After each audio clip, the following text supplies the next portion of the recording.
Dios conoce el fin desde el principio. Sabía, antes que Jacob y Esaú nacieran, qué clase de carácter iba a desarrollar cada uno. Sabía que Esaú no tendría un corazón inclinado a obedecerle. Contestó la ansiosa oración de Rebeca y le informó que tendría 2 hijos y que el mayor serviría al menor. Le presentó la historia futura de sus hijos y le dijo que serían 2 naciones, una mayor que la otra, y que el mayor serviría al menor. El primogénito disponía de ciertas ventajas especiales y privilegios particulares que no le correspondían a ningún otro miembro de la familia. Isaac amaba a Esaú más que a Jacob porque éste le traía carne de los animales que cazaba. Le gustaba su carácter audaz y valeroso, que se manifestaba en su tendencia a cazar animales salvajes. Jacob, en cambio, era el hijo favorito de la madre, porque era de disposición bondadosa, lo que la hacía muy feliz.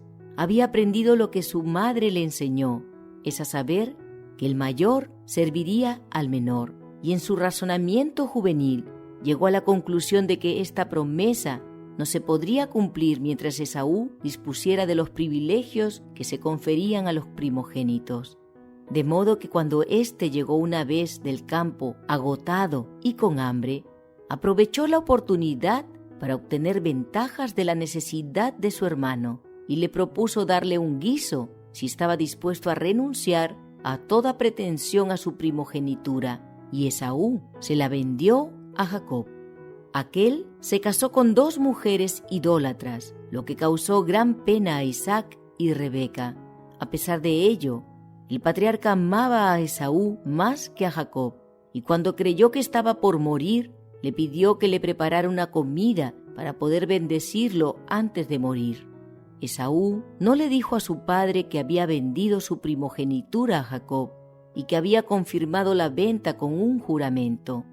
Rebeca escuchó las palabras de Isaac y se acordó de lo que había dicho el Señor: el mayor servirá al menor, y se dio cuenta de que Esaú había tomado con liviandad el asunto de la primogenitura, puesto que se la había vendido a Jacob. Convenció a éste de que había que engañar a su padre para recibir su bendición fraudulentamente, porque creía que no se la podría obtener de otra manera. Al principio, el joven no estuvo dispuesto a llevar a cabo este engaño, pero finalmente consintió en realizar el plan de su madre. Rebeca estaba al tanto de que Isaac prefería a Esaú y se satisfizo con la idea de que la persuasión no lo haría cambiar de propósito. En lugar de confiar en Dios, en cuyas manos están todos los acontecimientos de la vida, manifestó su falta de fe al convencer a Jacob de que había que engañar a su padre. La conducta del joven en este asunto no recibió la aprobación de Dios. Rebeca y Jacob debieran haber esperado que el Señor llevara a cabo sus propósitos a su manera y a su tiempo, en lugar de tratar de cumplir la profecía valiéndose de una mentira. Si Esaú hubiera recibido la bendición de su padre, la que se confería a los primogénitos, su prosperidad solo podría haber provenido de Dios, y él lo hubiera bendecido con prosperidad o hubiera traído adversidad sobre él, de acuerdo con su conducta. Si hubiera amado y reverenciado a Dios, como lo hacía el justo Abel, el Señor lo hubiera aceptado y bendecido.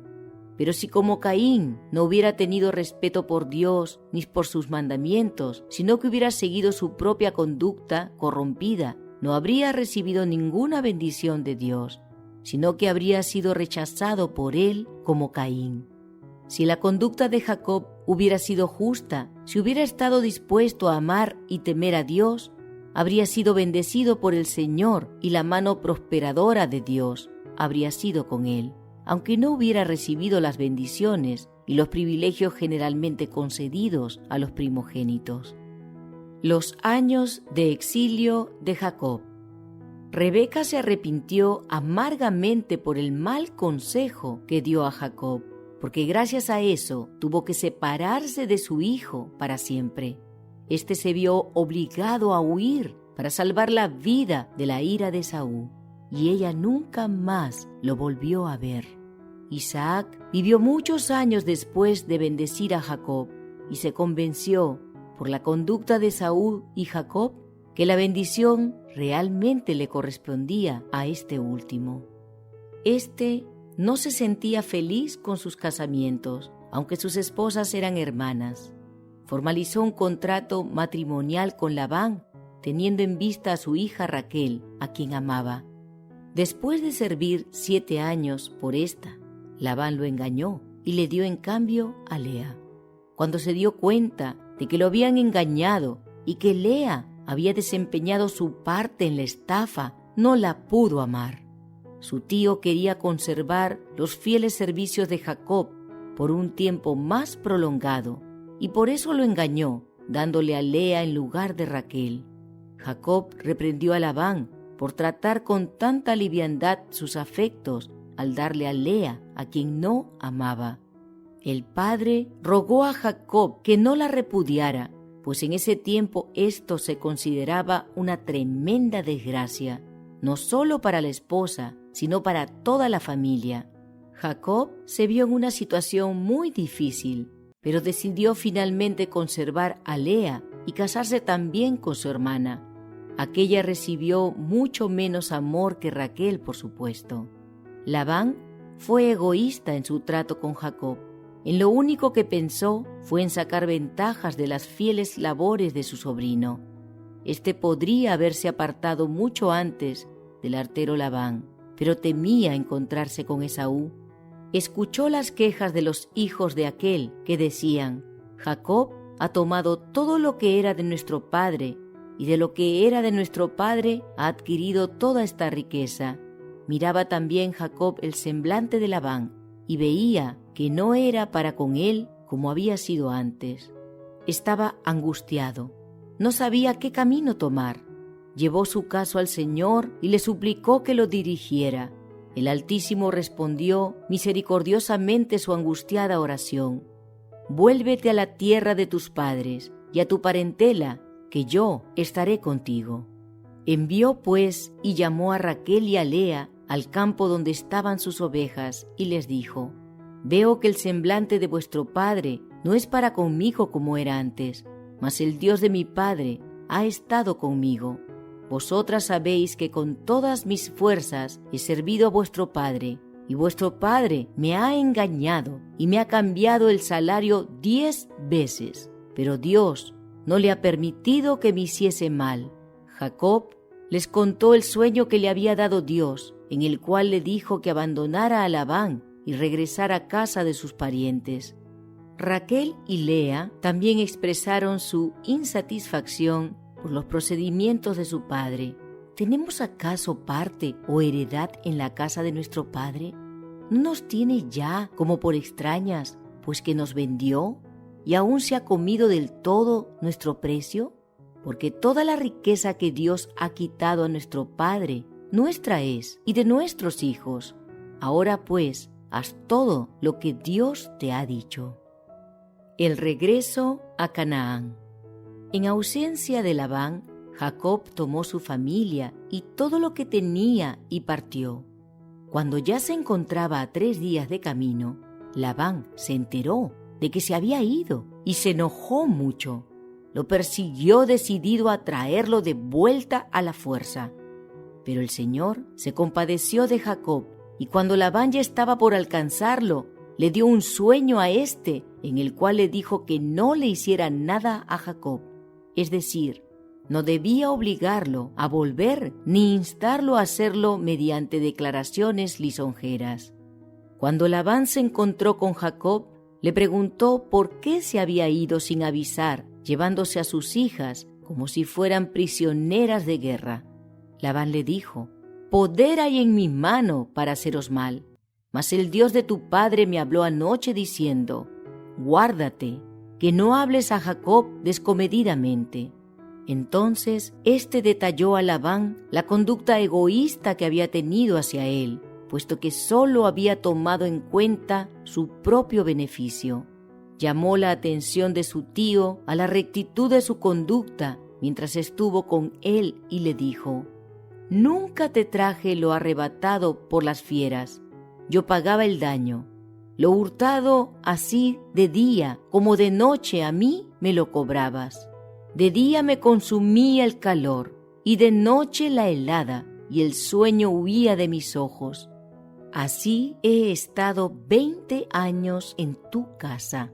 14 años te serví por tus 2 hijas y 6 años por tu ganado, y has cambiado mi salario 10 veces. Si el Dios de mi padre, Dios de Abraham y temor de Isaac, no estuviera conmigo, de cierto me enviarías ahora con las manos vacías. Pero Dios vio mi aflicción y el trabajo de mis manos, y te reprendió anoche. Entonces Labán aseguró a Jacob que tenía interés en sus hijas y en sus nietos, y que no les haría ningún mal. Propuso que formalizaran un pacto. En ese momento dijo Labán: ven pues ahora y hagamos pacto tú y yo, y sea por testimonio entre tú y yo.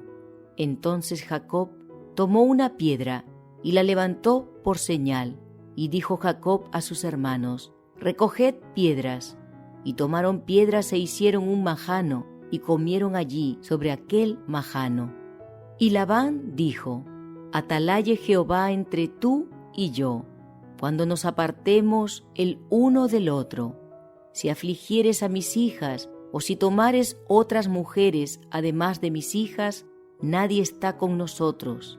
Mira, Dios es testigo entre nosotros dos. Jacob hizo un solemne pacto delante del Señor, en el sentido de que no tomaría otras esposas.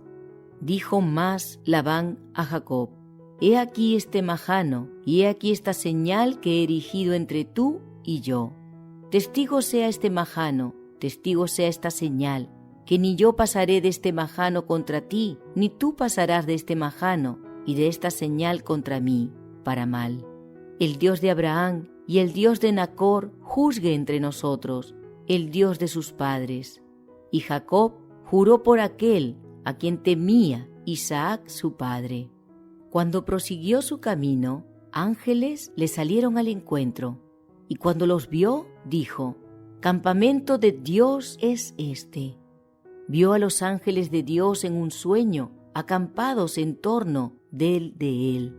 Entonces envió un humilde y conciliador mensaje a su hermano Esaú, y los mensajeros volvieron a Jacob diciendo: vinimos a tu hermano Esaú, y él también viene a recibirte, y 400 hombres con él.